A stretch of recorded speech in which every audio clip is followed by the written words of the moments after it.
Hello friends, welcome to my channel study for you.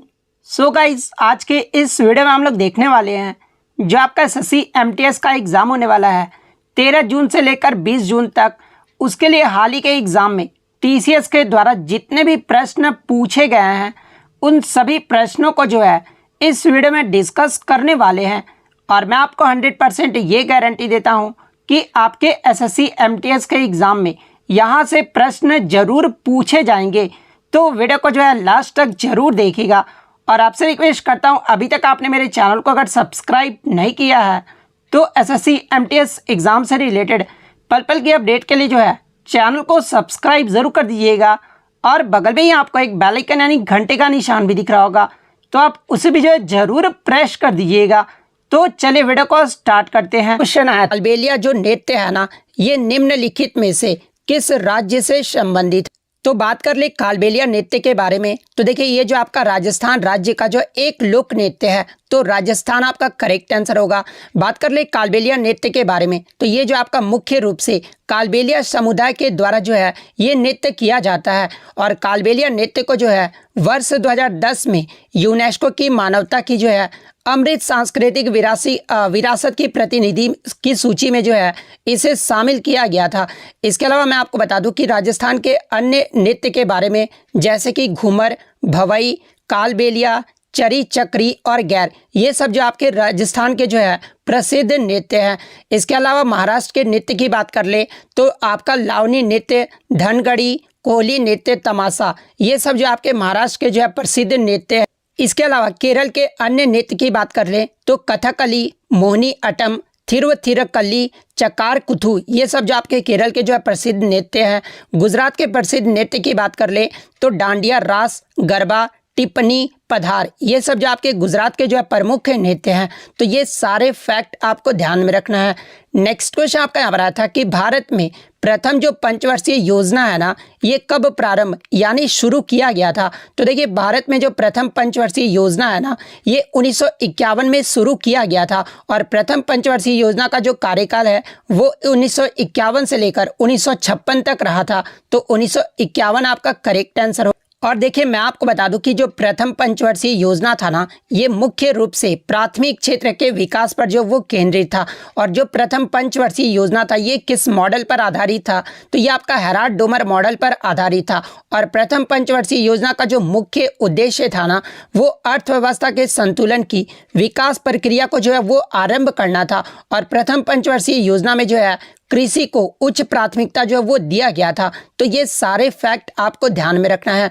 Next question आपका यहाँ पर था कि मौलिक कर्तव्य यानी जो आपका फंडामेंटल ड्यूटी है ना, इसको जो है किस प्रधानमंत्री के कार्यकाल में जो है वो जोड़ा गया। तो अगर बात कर ले फंडामेंटल ड्यूटी के बारे में, तो इसे जो है स्वर्ण सिंह समिति के सिफारिश पर 42वें संविधान संशोधन 1976 द्वारा जो है प्रधानमंत्री इंदिरा गांधी ने आपातकाल के दौरान जो है हमारे संविधान में 10 मौलिक कर्तव्यों को जो है वो जोड़ा गया था। तो उस समय जो भारत के प्रधानमंत्री थी वो इंदिरा गांधी थी। तो इंदिरा गांधी आपका करेक्ट आंसर होगा। वर्तमान में बात कर ले, वर्तमान में मौलिक कर्तव्यों की संख्या कितनी है, तो देखिए वर्तमान में जो आपके 11 मौलिक कर्तव्य हैं, जो कि आपके अनुच्छेद 51A और भाग की बात कर ले तो भाग 4A में है। तो ये फैक्ट भी आपको ध्यान में रखना है। अगर एग्जाम में प्रश्न ये पूछा जाए कि 11वां जो मौलिक कर्तव्य है ना, ये किस संविधान संशोधन या फिर किस वर्ष जोड़ा गया था, तो देखिए 11वें मौलिक कर्तव्य की बात कर ले तो इसे जो है 86वें संविधान संशोधन 2002 वर्ष में जो है इसे जोड़ा गया था। तो ये फैक्ट भी आपको ध्यान में रखना है। और जब आपका 11वां जो मौलिक कर्तव्य जोड़ा गया था ना, उस समय भारत के प्रधानमंत्री कौन थे, तो ये आपके अटल बिहारी वाजपेयी थे। तो ये फैक्ट भी आप ध्यान में रखिए। नेक्स्ट क्वेश्चन आपका एक मनरेगा एक्ट से आया था। तो देखिए सबसे पहले मनरेगा के फुल फॉर्म की बात कर ले तो देखिए मनरेगा का जो फुल फॉर्म होता है ना, वो Mahatma Gandhi national rural employment guarantee act होता है। यानी अगर हिंदी में बात करें तो महात्मा गांधी राष्ट्रीय ग्रामीण रोजगार गारंटी अधिनियम, ये जो है मनरेगा का फुल फॉर्म होता है। और देखिए मैं आपको बता दूं कि मनरेगा से पहले जो है इसका जो नाम था ना, वो नरेगा रखा गया था। और इसे जो है इस अधिनियम को जो है 25 अगस्त 2005 को जो है ये पारित किया गया था। तो ये तो आपका पारित पारित किया गया था 25 अगस्त 2005 ईस्वी। लेकिन इस कार्यक्रम को जो है आरंभ यानी शुरू कब किया गया था, तो शुरू की बात कर ले तो 2 फरवरी 2006 को जो है ये जो कार्यक्रम था ना, ये आंध्र प्रदेश के अनंतपुर से जो है ये आपका आरंभ हुआ था।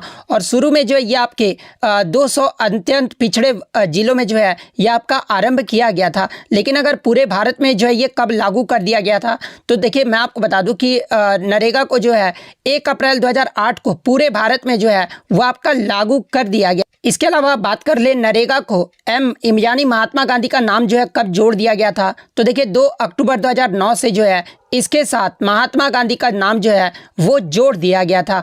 नेक्स्ट क्वेश्चन आपका यहाँ पर आया था कि Indian women national under 19 cricket team के जो है वो कोच कौन है, यानी भारतीय महिला राष्ट्रीय अंडर 19 के क्रिकेट टीम की जो है वो कोच कौन है। तो देखिए वर्तमान में भारतीय महिला राष्ट्रीय अंडर 19 क्रिकेट टीम के जो कोच है ना वो नौसीन अल खादिर है।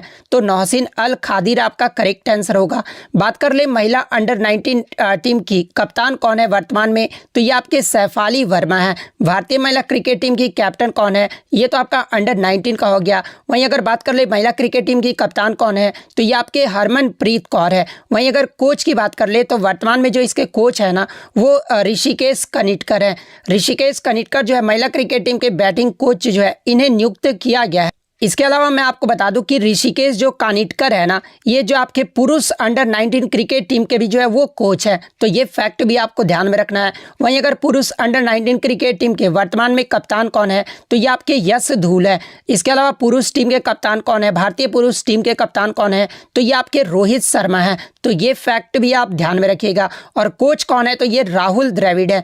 नेक्स्ट क्वेश्चन आपका यहाँ पर आया था कि आपका जो है भारतीय राष्ट्रीय कांग्रेस और अखिल भारतीय मुस्लिम लीग के बीच जो है वो समझौता कब हुआ था। तो देखिए भारतीय राष्ट्रीय कांग्रेस और अखिल भारतीय मुस्लिम लीग के बीच जो है ये आपका 1916 में जो आपका लखनऊ पैक्ट हुआ था ना, यानी जो लखनऊ समझौता हुआ था उसी में जो ये समझौता किया गया था। तो लखनऊ पैक्ट 1916 आपका करेक्ट आंसर होगा।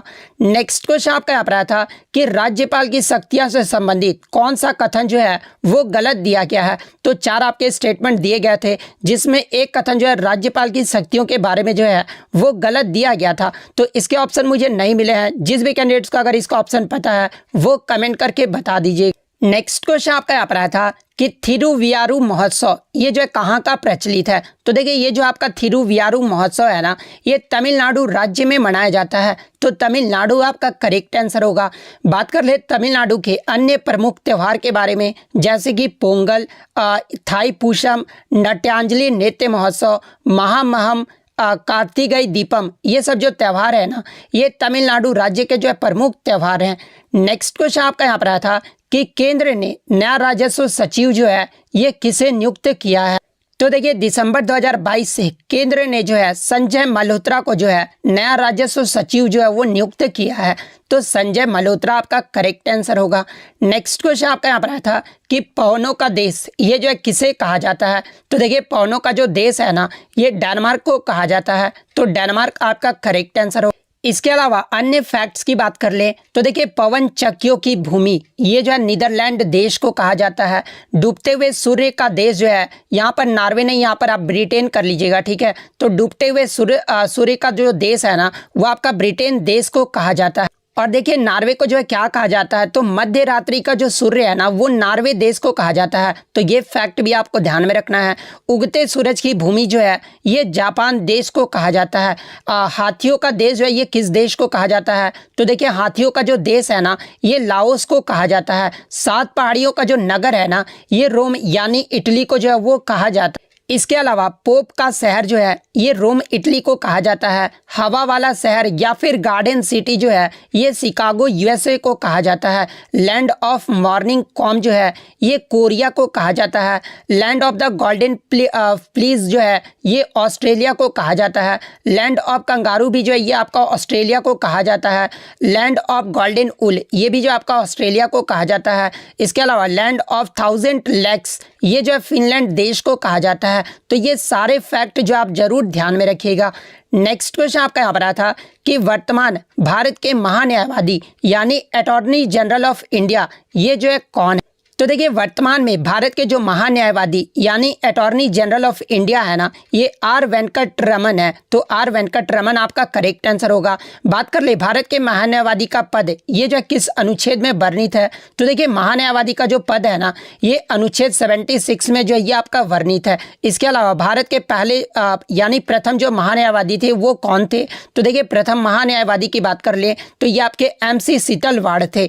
इसके अलावा बात कर ले वर्तमान में भारत के सॉलिसिटर जनरल ऑफ इंडिया कौन है, तो ये आपके तुषार मेहता है। वर्तमान में अगर CAG पूछा जाए यानी भारत के वर्तमान में नियंत्रक एवं महालेखा परीक्षक कौन है, तो ये आपके गिरीश चंद्र मुर्मू हैं। और बात कर ले भारत के नियंत्रक एवं महालेखा परीक्षक का पद का जो है किस अनुच्छेद में वर्णित है, तो ये आपका अनुच्छेद 148 में वर्णित है।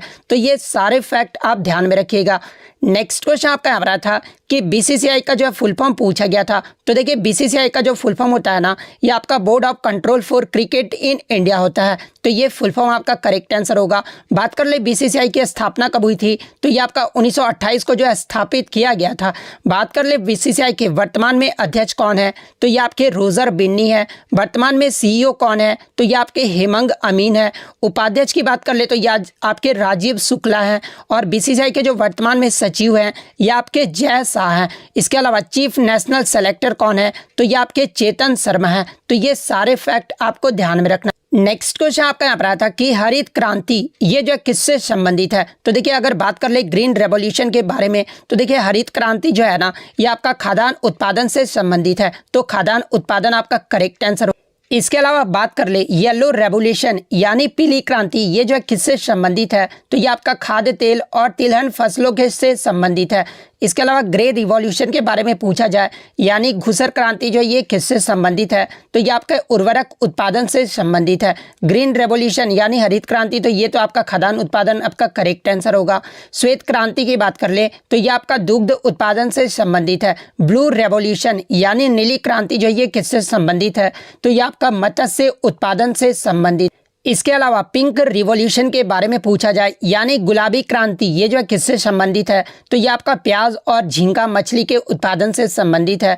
ब्लैक रिवॉल्यूशन यानी काली क्रांति ये जो है किससे संबंधित, तो देखिए ये जो आपका काली क्रांति है ना, ये पेट्रोलियम और खनिज तेलों के उत्पादन से संबंधित है। और ये जो आपका कोयला के उत्पादन से भी संबंधित है। अगर बात कर ले सिल्वर रेवोल्यूशन यानी रजत क्रांति के बारे में, तो ये आपका अंडा उत्पादन और मुर्गियों की उत्पादकता बढ़ाने के लिए से जो है वो आपका संबंधित है। गोल्डन रेवोल्यूशन की बात कर ले यानी सुनहरी क्रांति ये जो है किससे संबंधित है, तो ये आपके बागवानी उत्पादन में वृद्धि से संबंधित है। तो ये सारे फैक्ट आपको ध्यान में रखना। नेक्स्ट क्वेश्चन आपका यहाँ पर आया था कि लोकसभा में क्रिमिनल प्रोसीड्यूर यानी आइडेंटिफिकेशन बिल यानी दंड प्रक्रिया शिनाख्त विधेयक 2022 में जो है ये किसने पेश किया था, तो देखिए लोकसभा में जो क्रिमिनल प्रोसीड्यूर है ना, ये केंद्रीय गृह राज्य मंत्री अजय मिश्रा टेनी के द्वारा जो है वो आपका पेश किया गया था। तो अजय मिश्रा टेनी आपका करेक्ट आंसर होगा। बात कर ले क्रिमिनल प्रोसीड्यूर आइडेंटिफिकेशन बिल ये जो है क्या है, तो देखिए इस बिल में जो है किसी आरोपी व्यक्ति की जो है पहचान के लिए उसके जैविक सैंपल, फिंगरप्रिंट या फिर फुटप्रिंट अन्य तरह के सैंपल जो वो लिए जाते हैं। और इसका जो प्रावधान है ना वो इस बिल में जो है वो किया गया है। नेक्स्ट क्वेश्चन आपका यहाँ पर आया था कि अवसादी जो चट्टान है ना यानी जो आपके सेडिमेंट्री रॉक्स हैं वो कौन से नहीं है, तो देखिए अगर सेडिमेंट्री रॉक्स के उदाहरण की बात कर ले यानी अवसादी चट्टान के उदाहरण कौन कौन से हैं, तो बलुआ पत्थर, चुन्ना पत्थर, इसके बाद डोलामाइट, सेल चट्टान, लिग्नाइट ये सब जो आपके हैं ना ये अवसादी चट्टान के उदाहरण है। तो इसमें तो आपका 3 तो ऑप्शन में दिया गया होगा। इसके अलावा जो चौथा ऑप्शन था ना वो आपका करेक्ट आंसर होगा। आग्नेय चट्टान यानी इग्नियस रॉक्स की बात कर ले तो इसे जो है प्राथमिक चट्टान भी कहा जाता है। और इसके उदाहरण की बात कर ले तो इसे जो है ग्रेनाइट, बेसाल्ट, पेग्माटाइट और बिटुमिनस ये सब जो आपके इग्नियस रॉक्स के उदाहरण हैं। तो ये फैक्ट भी आपको ध्यान में रखना है। नेक्स्ट क्वेश्चन आपका यहाँ पर आया था कि समानता के अधिकार में कुल कितने अनुच्छेद हैं, तो देखिए समानता का अधिकार यानी राइट टू इक्वालिटी में जो है आपके टोटल 5 अनुच्छेद है। और राइट टू इक्वालिटी जो है ये आपका अनुच्छेद 14 से 18 में आ जाता है। तो 5 आपका यहाँ पे करेक्ट आंसर हो। इसके अलावा स्वतंत्रता के अधिकार में पूछा जाए तो देखिए स्वतंत्रता के अधिकार में टोटल जो आपके 4 अनुच्छेद है, जो कि आपका अनुच्छेद 19 से लेकर जो है 22 तक है, ठीक है। शोषण के विरुद्ध अधिकार अगर पूछा जाए तो इसमें जो आपके 2 अनुच्छेद है, अनुच्छेद 23 और 24 है। धार्मिक स्वतंत्रता का अधिकार में पूछा जाए तो 25, 26, 27, 28 इसमें जो आपके भी जो है 4 जो है वो आपके अनुच्छेद है, जो कि अनुच्छेद 25 से 28 में है। संस्कृति और शिक्षा संबंधी जो अधिकार है इसमें भी जो आपके दो है वो अनुच्छेद है। अनुच्छेद 29 से 30 जो है ये आपका संस्कृति और शिक्षा संबंधी जो है वो अधिकार दिया गया है। तो ये फैक्ट भी आपको ध्यान में रखना है। नेक्स्ट क्वेश्चन आपका यहाँ पर आया था कि एक भारतीय शहर की पहली जो पूर्ण जनगणना है ना वर्ष 1830 में ये जो है किसके काल में हुआ था? तो देखिए ये जो आपका 1830 में ये जो आपका ढाका शहर था ना ये भारत का ही जो है आपका हिस्सा था, लेकिन अब जो है ये बांग्लादेश का हिस्सा हो गया, ठीक है, बांग्लादेश का हो गया है। लेकिन मैं आपको बता दूं कि 1830 में भारतीय शहर की जो पहली पूर्ण जनगणना है ना ये जो आपका हेनरी वाल्टर के काल में हुआ था। तो हेनरी वाल्टर आपका करेक्ट आंसर हो। इसके अलावा मैं आपको बता दूं कि हेनरी वाल्टर को जो है भारतीय जनगणना के एथर के रूप में भी जो है वो जाना जाता है। और दूसरी जो जनगणना है ना ये वर्ष आपका 1836-37 में फोर्ट सेंट जॉर्ज के द्वारा जो है इसके कार्यकाल में जो वो किया गया था। तो ये फैक्ट भी आप ध्यान में रखिएगा। इसके अलावा बात कर ले भारत में जो जनगणना की शुरुआत है ना ये कब हुई थी? तो ये 1872 में लॉर्ड मेयो के कार्यकाल में जो है वो शुरू किया गया था। लेकिन अगर भारत में नियमित यानी दशकीय जनगणना की बात कर ले तो ये आपका 1881 में हुआ था, जो कि आपका लॉर्ड रिपन के कार्यकाल में किया गया था। नेक्स्ट क्वेश्चन आपका यहाँ पर रहा था कि यूपीएससी संविधान के किस भाग में वर्णित? तो देखिए अगर भारतीय लोक सेवा संघ की बात कर ले तो यूपीएससी जो है ये आपके भाग 14 के अध्याय के 2 में जो है वो वर्णित है। तो भाग 14 आपका करेक्ट आंसर होगा। बात कर ले यूपीएससी ये जो है किस प्रकार का निकाय है? तो एक संवैधानिक निकाय है। और किस अनुच्छेद में वर्णित अगर ये पूछ लिया जाए तो देखिए यूपीएससी जो है ये अनुच्छेद 315 से लेकर 323 तक जो है ये आपका वर्णित है। और अनुच्छेद 322 के तहत जो है यूपीएससी को आपके जो है सौंपे गए अपने कर्तव्य, कार्य और दायित्व का जो है वो निर्वहन करता है। बात कर ले यूपीएससी के वर्तमान अध्यक्ष कौन है? तो ये आपके डॉक्टर मनोज सोनी है। और इसकी स्थापना कब हुई थी? तो 1 अक्टूबर 1926 को जो है ये स्थापित किया गया था। तो ये फैक्ट भी आप ध्यान में रखिएगा। नेक्स्ट क्वेश्चन आपका यहाँ पर था कि भारत के पश्चिम में कौन सा महासागर है? तो देखिए भारत के पश्चिम में जो है ये अरब सागर है। तो अरब सागर आपका करेक्ट आंसर होगा। नेक्स्ट क्वेश्चन आपका यहाँ पर था कि रिसर्च एंड एनालिसिस विंग यानी रॉ के जो है सचिव कौन है? तो देखिए इनका जो कार्यकाल है वो 1 वर्ष तक बढ़ा दिया गया है। और 23 जून 2023 तक ये जो है सामंत कुमार गोयल जो है वो रॉ के सचिव हैं। तो सामंत कुमार गोयल आपका करेक्ट आंसर होगा। बात कर ले रॉ की स्थापना कब हुई थी? तो इसे जो है 1968 में जो है स्थापित किया गया। नेक्स्ट क्वेश्चन आपका यहाँ पर आया था कि न्यू डेवलपमेंट बैंक यानी एनडीबी की जो स्थापना है ना ये कब हुई थी? तो देखिए एनडीबी का जो अन्य नाम है ना वो ब्रिक्स डेवलपमेंट बैंक है। और इसकी जो स्थापना वो जुलाई 2014 में किया गया था। तो जुलाई 2014 आपका करेक्ट आंसर होगा। बात कर ले एनडीबी का मुख्यालय कहाँ पर है? तो ये आपका संघाई चाइना में है। नेक्स्ट क्वेश्चन आपका यहाँ पर आया था कि रूसा का जो है फुल फॉर्म पूछा गया था। तो देखिए रूसा का जो फुल फॉर्म होता है ना वो राष्ट्रीय उच्चतर शिक्षा अभियान होता है। तो राष्ट्रीय उच्चतर शिक्षा अभियान आपका करेक्ट आंसर होगा। रूसा की स्थापना कब हुई थी? तो ये 2013 में जो है स्थापित किया गया था। नेक्स्ट क्वेश्चन आपका यहाँ पर आया था कि लोसांग जो त्यौहार है ना ये किस राज्य में मनाया जाता है? तो देखिए ये जो आपका लोसांग त्यौहार है ये सिक्किम राज्य में मनाया जाता है। तो सिक्किम आपका करेक्ट आंसर होगा। नेक्स्ट क्वेश्चन आपका यहाँ पर आया था कि एशियन गेम 2018 में कुल कितने इवेंट हुए थे? तो देखिए मैं आपको बता दूं कि 2018 का जो एशियन गेम्स हुआ था ना ये आपका जकार्ता और इंडोनेशिया के शहर जकार्ता एंड पैलमबर्ग शहर में हुआ था। और इसमें जो आपके 40 खेलों में जो है 465 इवेंट्स हुए थे। तो 465 आपका करेक्ट आंसर हो। इसके अलावा बात कर ले 2022 का एशियन गेम्स ये जो है कहाँ पर हुआ था? तो ये आपका हैंगजाऊ चाइना में हुआ था। 2026 का कहाँ पर होगा? तो ये आपका एची एंड नागोवा जापान में होगा। तो ये फैक्ट भी आप ध्यान में रखिएगा।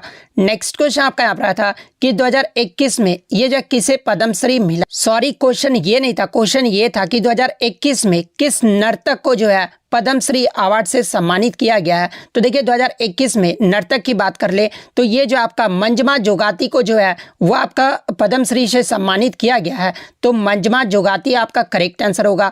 बात कर ले 2021 में कितने लोगों को जो है पद्म से जो है वो अवार्ड से सम्मानित किया गया।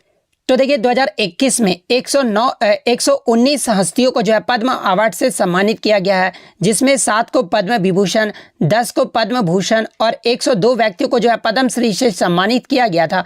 2022 की बात कर ले तो 2022 में जो है टोटल 128 व्यक्तियों को जो है पद्म अवार्ड से सम्मानित किया गया था, जिसमें 4 लोगों को जो है पद्म विभूषण से, 17 लोगों को पद्म भूषण से और 107 लोगों को जो है पद्मश्री से सम्मानित किया गया था। तो ये फैक्ट भी आपको ध्यान में रखना है। नेक्स्ट क्वेश्चन आपका यहाँ पर आया था कि चंद्रगुप्त मौर्य ने जो है किस जानवर को हीरे जवाहरात से जो वो सजाया था। तो देखिए मौर्य साम्राज्य में जो है हाथी एक ऐसा जानवर था जिसे हीरे जवाहरात से जो वो सजाया जाता था। तो हाथी आपका यहाँ पे करेक्ट आंसर होगा। नेक्स्ट क्वेश्चन आया था कि who has been appointed as the lifetime president of YSR Congress party in 2022, यानी YSR कांग्रेस पार्टी के 2022 में जो है लाइफ टाइम अध्यक्ष के रूप में ये जो है किसे नियुक्त किया गया है। तो देखिए 2022 में YSR कांग्रेस पार्टी के लाइफ टाइम अध्यक्ष के रूप में जो है ये YS जगमोहन रेड्डी को जो वो नियुक्त किया गया है। तो जगमोहन रेड्डी आपका करेक्ट आंसर हो। नेक्स्ट क्वेश्चन आपका यहाँ पर आया था कि निशा गांधी नृत्य उत्सव ये जो है किस राज्य में मनाया जाता है। तो देखिए निशा गांधी नृत्य उत्सव की बात कर ले तो ये आपका केरल राज्य में मनाया जाता है। तो केरल आपका करेक्ट आंसर होगा। इसके अलावा केरल के शास्त्रीय नृत्य की बात कर ले तो कथकली और मोहिनीअट्टम ये जो 2 नृत्य है ना ये केरल के शास्त्रीय नृत्य हैं। इसके अलावा केरल के लोक नृत्य की बात कर ले तो काकाकड़सी काली, दपू काली, सरपम ठुल्लू, कवादियोटम, भद्रकाली थुल्लल, वेदा काली, थियाटू नृत्य, कोलम थुल्लल, थम्पी थुल्लल, इसके बाद कुम्मी डांस, कुडवा काली, कुमती नृत्य, ये सभी जो आपके नृत्य है ना ये आपके केरल राज्य के जो है ये लोक नृत्य है। तो ये केरल के लोक नृत्य को भी जो है आप जरूर ध्यान में रखिएगा। नेक्स्ट क्वेश्चन आपका यहाँ पर आया था कि मार्च 2022 में यूपी यानी उत्तर प्रदेश के मुख्यमंत्री के रूप में जो है ये किसने दूसरी बार जो है ये शपथ लिए हैं। तो देखिए मार्च 2022 में उत्तर प्रदेश में जो आपका इलेक्शन हुआ था ना इसमें मुख्यमंत्री के रूप में दूसरी बार जो शपथ है ना ये योगी आदित्यनाथ ने लिया है। तो योगी आदित्यनाथ आपका करेक्ट आंसर हो। इसके अलावा मैं आपको बता दूं कि केशव प्रसाद मौर्य और ब्रजेश पाठक ने जो है डिप्टी सीएम के पद की जो वो शपथ लिए हैं। इसके अलावा मैं आपको बता दूं कि 2022 में जो आपके 5 राज्यों में जो आपका इलेक्शन हुआ था उसे भी जो आप जरूर देख कर जाइएगा। जैसे कि पूछ लेता है कि आपका जो पंजाब राज्य में जो है 2022 में मुख्यमंत्री कौन बने। नेक्स्ट क्वेश्चन आपका यहाँ पर आया था कि 36वें राष्ट्रीय खेल 2022 का जो आयोजन है ना ये किस राज्य में किया गया था। तो देखिए ये जो आपका सीजीएल में भी पूछा गया था ये प्रश्न। तो देखिए 36वें राष्ट्रीय खेल 2022 की बात कर ले तो इसका जो आयोजन है ना ये भारत के गुजरात राज्य में किया गया था। तो गुजरात आपका यहाँ पे करेक्ट आंसर होगा। इसके अलावा आगे के शिफ्ट में आपसे पूछा जा सकता है कि 36वें राष्ट्रीय खेल 2022 का जो आयोजन है ये गुजरात के कितने शहरों में किया गया था। तो देखिए मैं आपको बता दूं कि गुजरात के जो है ये 6 शहरों में किया गया था और वो 6 शहर कौन कौन से हैं। तो पहला आपका अहमदाबाद, सेकंड आपका गांधीनगर, थर्ड आपका सूरत, फोर्थ आपका वडोदरा, फिफ्थ आपका राजकोट और सिक्स्थ आपका भावनगर। ये 6 शहरों में जो है गुजरात के 6 शहरों में 36वें राष्ट्रीय खेल 2022 का जो आयोजन है वो किया गया था। तो ये फैक्ट भी आपको ध्यान में रखना है। इसके अलावा 36वें राष्ट्रीय खेल 2022 के पदक तालिका की बात कर ले तो पहले स्थान पे जो है आपका सर्विसेज रहा था। सर्विसेज ने टोटल 128 पदक जीते थे, जिसमें गोल्ड की बात कर ले तो 61 गोल्ड, 35 सिल्वर और 32 जो है वो ब्रॉन्ज मेडल जीता था।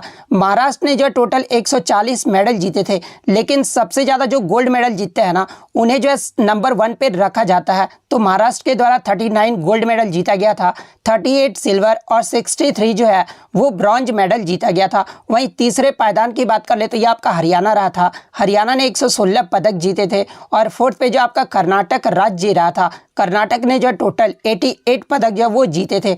तो ये फैक्ट भी आप ध्यान में रखिएगा।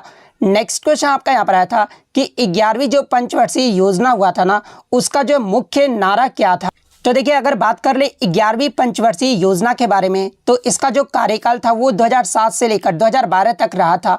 और इस समय जो भारत के जो आपके प्राइम मिनिस्टर है ना, वो मनमोहन सिंह रहे थे। और इसका जो मुख्य नारा था वो तेज और अधिक समावेशी विकास की ओर था। तो ये आंसर आपका करेक्ट आंसर होगा। इसके अलावा बात कर ले 11वीं पंचवर्षीय योजना को जो है ये किसके द्वारा तैयार किया गया था, तो इसे जो है सी रंगराजन के द्वारा जो है वो तैयार किया गया। इसके अलावा आगे के शिफ्ट में अगर आपसे पूछा जाए कि 11वीं पंचवर्षीय योजना में कृषि क्षेत्र के लिए जो है विकास दर का कितने % तक जो है बढ़ाने का जो है वो प्रस्ताव दिया गया था, तो ये 4% तक बढ़ाने का जो है वो प्रस्ताव दिया गया था। इसके अलावा 10वीं पंचवर्षीय योजना में जो है ये आपका 2.4% था। तो ये फैक्ट भी आप ध्यान में रखिएगा। इसके अलावा मैं आपको बता दूं कि 11वीं पंचवर्षीय योजना में जो है उद्योग और सेवा क्षेत्र के विकास का जो लक्ष्य है ना, वो 9 से लेकर 11% के बीच रहा था। तो ये फैक्ट भी आप जरूर ध्यान में रखिएगा।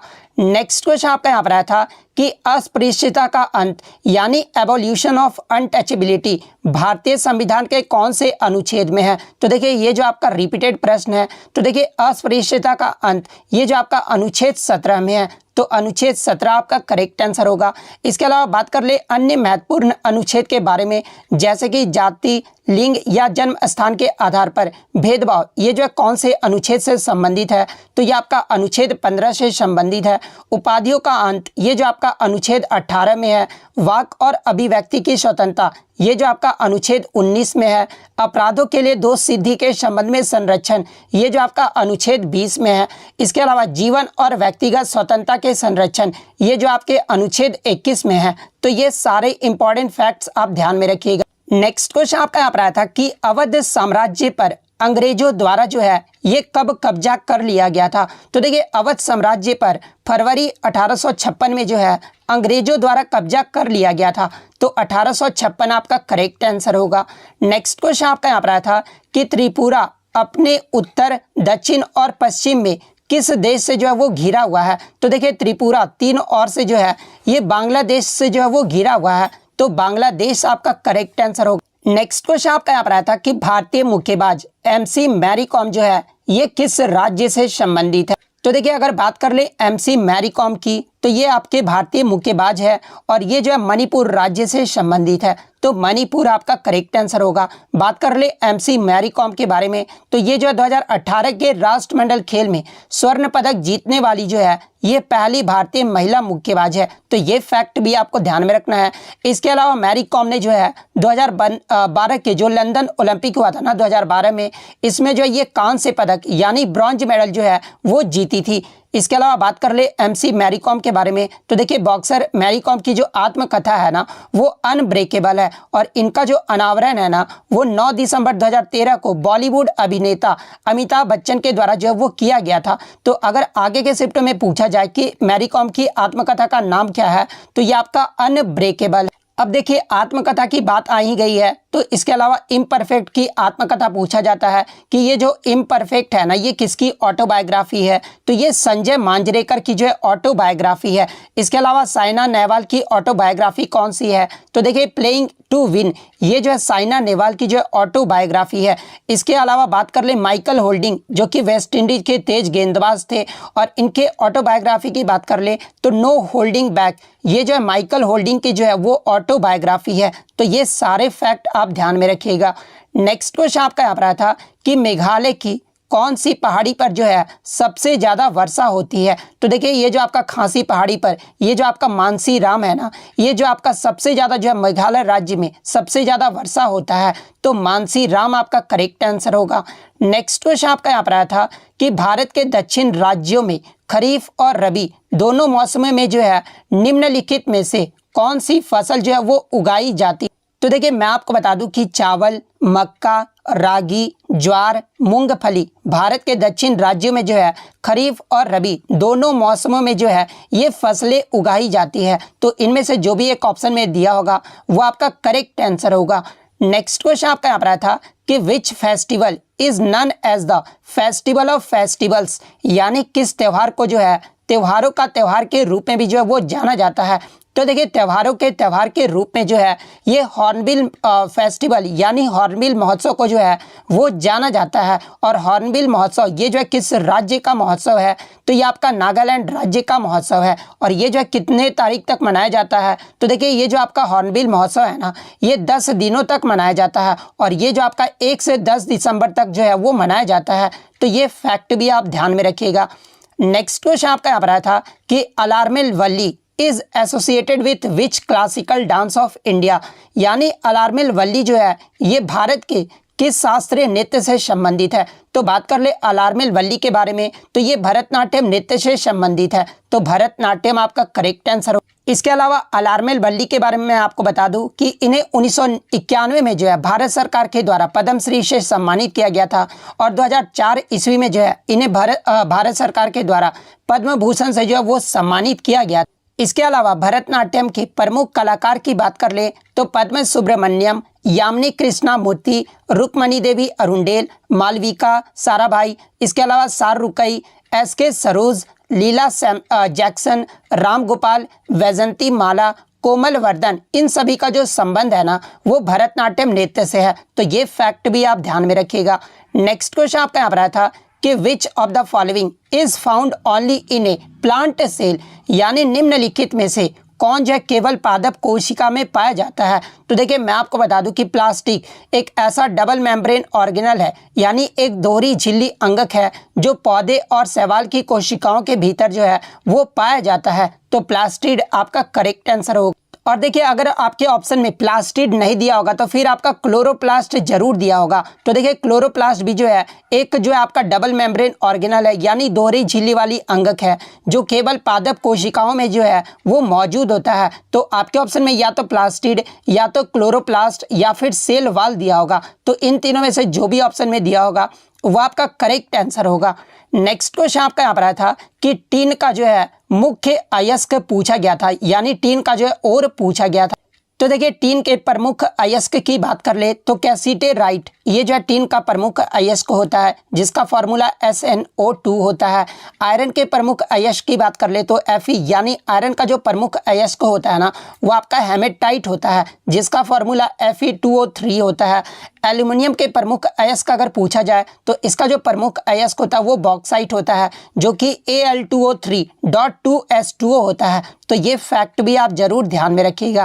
क्वेश्चन आया था कि सत्रिया नृत्य ये जो है किस राज्य से संबंधित है। तो देखिए सत्रिया नृत्य की बात कर ले तो ये जो है असम राज्य का जो है एक शास्त्रीय नृत्य है जिसे 2000 ईस्वी में जो है शास्त्रीय नृत्य का दर्जा दिया गया था। और सत्रिया नृत्य को जो है शंकर देव के द्वारा 1500 ईस्वी में जो इसकी खोज की गई थी। तो असम आपका यहाँ पे करेक्ट आंसर होगा। और देखिए मैं आपको बता दूं कि आपके शास्त्रीय नृत्य से जो है लगातार प्रश्न पूछे जा रहे हैं। तो आगे के शिफ्ट में अगर आपसे पूछा जाए कि संगीत नाटक एकेडमी के अनुसार भारत में शास्त्रीय नृत्य की संख्या कितनी है, तो देखिए संगीत नाटक एकेडमी के अनुसार भारत में शास्त्रीय नृत्य की जो संख्या है ना वो आपका 8 है। और वो 8 शास्त्रीय नृत्य कौन कौन से हैं, तो पहला आपका भरतनाट्यम, सेकंड आपका कथक जो कि उत्तर प्रदेश का एक शास्त्रीय नृत्य है, थर्ड आपका कुचिपुड़ी, फोर्थ आपका ओडिसी, फिफ्थ आपका कथकली जो कि केरल का शास्त्रीय नृत्य है, सत्रिया जो कि असम का शास्त्रीय नृत्य है, उसके बाद मणिपुरी जो कि मणिपुर का शास्त्रीय नृत्य है,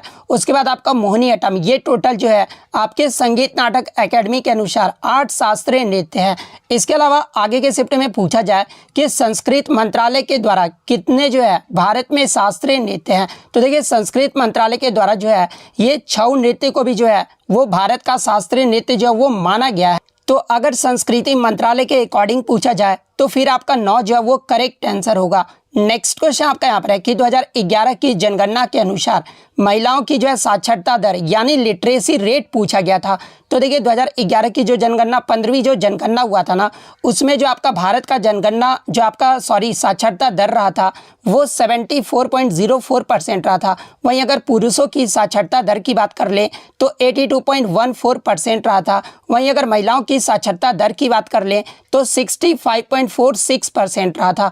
तो महिलाओं की साक्षरता दर पूछा गया था तो 65.46 आपका यहाँ पे करेक्ट आंसर होगा। नेक्स्ट क्वेश्चन आपका यहाँ पर आया था कि इनमें से कौन सा खिलाड़ी जो है वो क्रिकेटर नहीं है, यहाँ पर नहीं पूछा गया था। तो देखिए 3 जो आपके क्रिकेटर के नाम दिए गए थे और चौथा जो नाम दिया गया था वो सानिया मिर्जा का दिया गया था।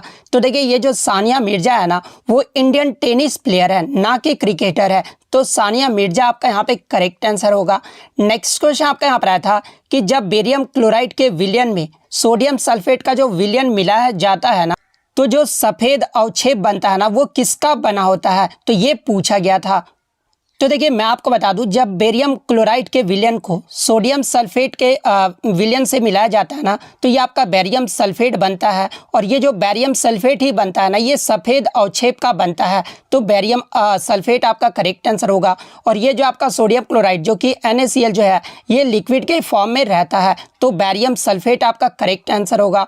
नेक्स्ट क्वेश्चन आपका यहाँ पर था कि स्टार्टअप इंडिया ये जो है किस मंत्रालय की पहल है। तो देखिए स्टार्टअप इंडिया की बात तो इसकी जो घोषणा है ना ये प्रधानमंत्री नरेंद्र मोदी ने 15 अगस्त 2015 को जो है लाल किले नई दिल्ली में से जो है इसकी घोषणा की गई थी। और इसकी शुरुआत की बात कर ले तो स्टार्टअप इंडिया को जो है 16 जनवरी 2016 को बैंक वित्त प्रदान करने और भारत में जो है स्टार्टअप को बढ़ावा देने और समर्थन करने के उद्देश्य से जो है ये आपका स्टार्टअप इंडिया जो वो शुरू किया गया था। और ये जो आपका वाणिज्य एवं उद्योग मंत्रालय का जो है एक पहल है। तो वाणिज्य एवं उद्योग मंत्रालय आपका करेक्ट आंसर होगा।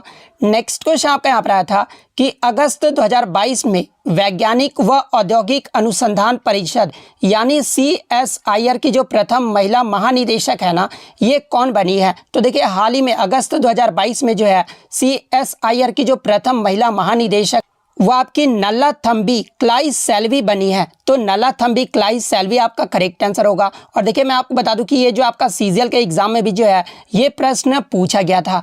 नेक्स्ट क्वेश्चन आपका यहाँ पर है कि 2022 में शिवसेना से जो है राज्यसभा सदस्य महाराष्ट्र के जो है ये कौन बने हैं। तो देखिए सबसे पहले मैं आपको बता दूं कि महाराष्ट्र में राज्यसभा सीटों की जो संख्या है ना वो टोटल 19 है। तो ये आपको ध्यान में रखना है। और 2022 में शिवसेना से राज्यसभा सदस्य के जो महाराष्ट्र में बने हैं ये संजय राउत बने हैं। तो संजय राउत आपका करेक्ट आंसर होगा।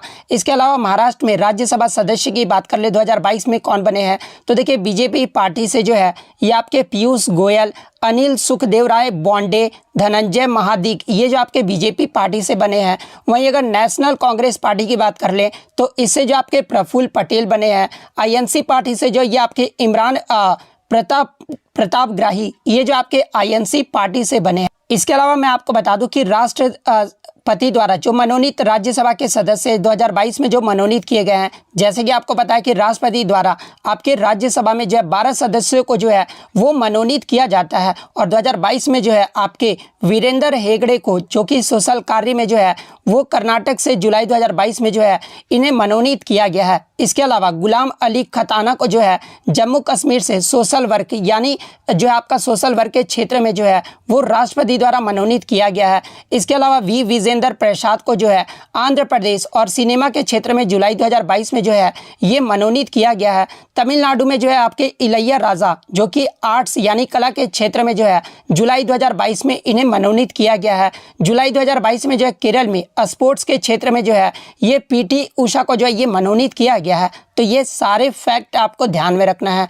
नेक्स्ट क्वेश्चन आपका यहाँ पर आया था कि वयस्क में कितने पोषक तत्व जो है वो जरूरी होते हैं। तो देखिए अगर वयस्क की बात कर ले तो इसमें जो आपके 6 पोषक तत्व जो है वो जरूरी होते हैं। और वो 6 पोषक तत्व कौन कौन से हैं। तो पहला आपका विटामिन, सेकंड खनिज, थर्ड प्रोटीन, फोर्थ आपका वसा, फिफ्थ आपका पानी और सिक्स्थ आपका कार्बोहाइड्रेट। ये जो आपके 6 वयस्क में जो है वो पोषक तत्व जरूरी है। तो 6 आपका करेक्ट आंसर होगा। नेक्स्ट क्वेश्चन आपका यहाँ पर आया था कि सागा दावा जो उत्सव है ना ये किस राज्य से संबंधित है। तो देखिए ये जो आपका सागा दावा उत्सव है ना ये सिक्किम राज्य में मनाया जाता है। तो सिक्किम आपका करेक्ट आंसर होगा। इसके अलावा सिक्किम के प्रमुख त्यौहार की बात कर ले तो लहबसोल, लोसोंग और ये जो आपका लोसार है, इंटरनेशनल फ्लावर फेस्टिवल, ये सब जो आपके सिक्किम के जो है प्रमुख त्यौहार है।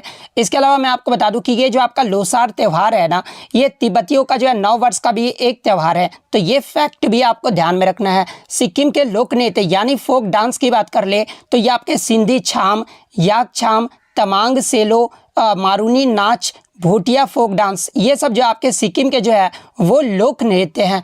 नेक्स्ट क्वेश्चन आपका यहाँ पर आया था कि प्राथमिक क्षेत्रक में आने वाले विषय का जो है पूछा गया था, यानी प्राइमरी सेक्टर में जो आपके कौन कौन से विषय जो है वो आते हैं। तो देखिए प्राथमिक क्षेत्र की बात कर ले तो इसमें जो आपका कच्चा माल यानी रॉ मटेरियल, जिसमें आपके कृषि, वानिकी, पशुपालन, मत्स्य पालन, मुर्गी पालन, खनन एवं उत्खनन, ये सब जो आपके आते हैं ना वो आपके प्राइमरी सेक्टर में आ जाते हैं। इसके अलावा द्वितीय क्षेत्रक यानी सेकेंडरी सेक्टर की बात कर ले तो इसमें आपके विनिर्माण और उद्योग जो वो शामिल रहते हैं। वहीं अगर टर्शियरी सेक्टर यानी तृतीय क्षेत्र की बात कर ले तो इसमें जो आपके सेवा क्षेत्र आ जाते हैं, जिसमें आपके व्यापार, परिवहन, संचार, बैंकिंग, शिक्षा, स्वास्थ्य, बीमा, बैंकिंग आदि, ये सब जो आपके टर्शियरी सेक्टर में आ जाते हैं। तो ये फैक्ट भी आपको ध्यान में रखना है, यानी सर्विस सेक्टर में आ जाते हैं।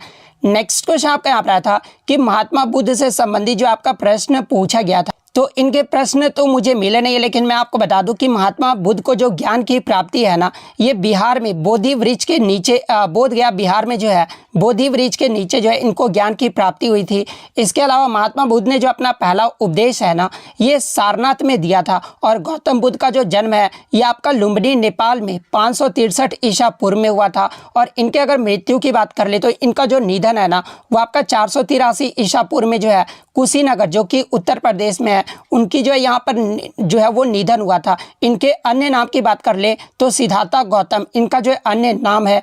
इनके पिता का नाम अगर बात कर ले तो सुधोधन जो है इनके पिता का नाम है, और माता का जो नाम है वो माया देवी है। तो ये फैक्ट भी आपको ध्यान में रखना।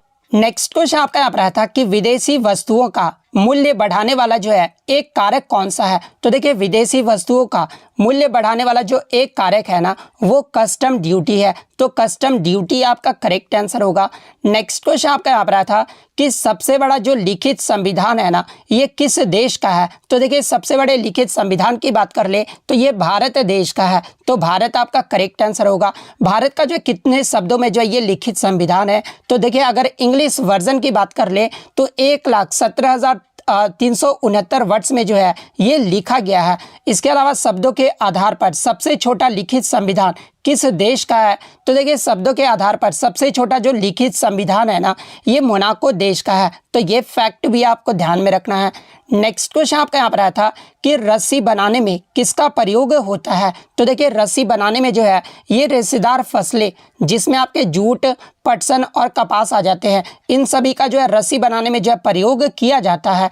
नेक्स्ट क्वेश्चन आपका यहाँ पर आया था कि नई लोकसभा को कितने माह तक जो है वो भंग नहीं किया जा सकता।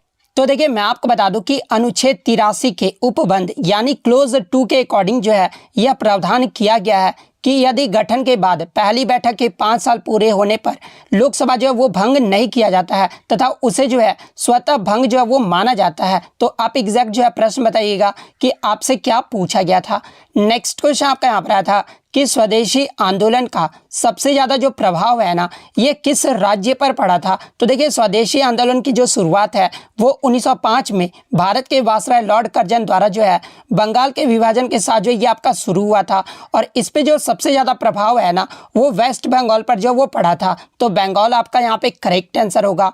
नेक्स्ट क्वेश्चन आपका यहाँ पर आया था कि शोभना नारायण ये जो किस नृत्य से संबंधित है। तो देखिए शोभना नारायण की बात कर ले तो ये आपके कथक नृत्य से संबंधित है। तो कथक आपका करेक्ट आंसर होगा। और कथक जो है ये आपका उत्तर प्रदेश राज्य का जो एक शास्त्रीय नृत्य है। और बात कर ले शोभना नारायण के गुरु का नाम अगर पूछा जाए एग्जाम में, तो देखिए शोभना नारायण के जो गुरु है ना ये बिरजू महाराज है, और ये भी जो आपके कथक नृत्य से संबंधित है। तो ये फैक्ट भी आपको ध्यान में रखना है। इसके अलावा शोभना नारायण को जो है पद्मश्री अवार्ड से कब सम्मानित किया गया था। तो 1992 में जो इन्हें पद्मश्री से सम्मानित किया गया था। इसके अलावा 1999-2000 ईस्वी में जो है संगीत नाटक अकादमी अवार्ड से जो है इन्हें सम्मानित किया जा चुका है। नेक्स्ट क्वेश्चन आपका यहाँ पर आया था कि ऐहोल जो शिलालेख है ना ये रवि कृति द्वारा जो है वो लिखा गया था, और वह जो है किस राजा के जो है दरबारी कवि थे। तो देखिए अगर बात कर ले रवि कृति के बारे में, तो देखिए रवि कृति जो है ये पुलकेशिन द्वितीय के जो है ये दरबारी कवि थे। तो पुलकेशिन द्वितीय आपका करेक्ट आंसर होगा। नेक्स्ट क्वेश्चन आपका यहाँ पर आया था कि बुद्ध पूर्णिमा को ये जो आपका सागा दावा त्यौहार जो मनाया जाता है ना ये किस राज्य में मनाया जाता है। तो देखिए सागा दावा त्यौहार की बात कर ले तो ये आपका सिक्किम राज्य में मनाया जाता है। तो सिक्किम आपका आपका करेक्ट आंसर होगा।